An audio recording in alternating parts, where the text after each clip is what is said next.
দুইজন লোক ছিল, একটা সাদা কালারের পিস্তল আর একটা হচ্ছে কালো কালারের। দুজন আইসা আপনার গুলি করছে, প্রথম গুলি মানে পায়ে লাগছে, পরে এক লোকের দুইটা লোক আইসা গুলি করছে। পরে করলো যে মুখে রুমাল বা আদা ছিল। পরে আমরা তো আই পলি দেবো, লোকটা দেখতেছি অবস্থা খারাপ, পুরো ব্লাডিং অনেক পড়তে আছে। তারপরে আর কি আমরা পুরো ইমার্জেন্সি নিয়ে গিয়েছি। ডাক্তাররা বলছে যে না, এখানে চিকিৎসা হবে না, ঢাকা মেডিকেলে নেওয়া হবে। পরে এরপরে আমাদের হাসপাতালের অ্যাম্বুলেন্স করে পুরো নিয়ে গেছে।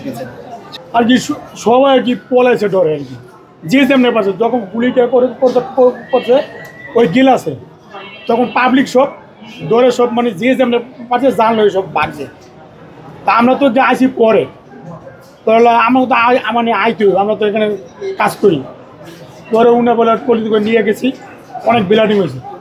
তারপর বলছি এখানে চিকিৎসা হইব না, ঢাকা মেডিকেল নিয়ে গেছে। ঘটনা 11 না 12টা এরকমভাবে আনুমানিক হইব। আমি মানে এই পাশে আসলাম গাড়ি দামানি, আর তখন শব্দ শুনে আগে আসি, আগে কাউকে পাইনি, আর লাশ দেখতে পাইছি। লাশ যে ব্যক্তিটি ছিল, এই ব্যক্তিটিকে এর আগে দেখেছেন কখনো? এই আগে আমি চিনি না, কখনো দেখেন না। এই নামে মানে নতুন চাকরি জয়েন করছি। যখন আওয়াজ পেলেন তখন বাইরের পরিবেশ কেমন ছিল?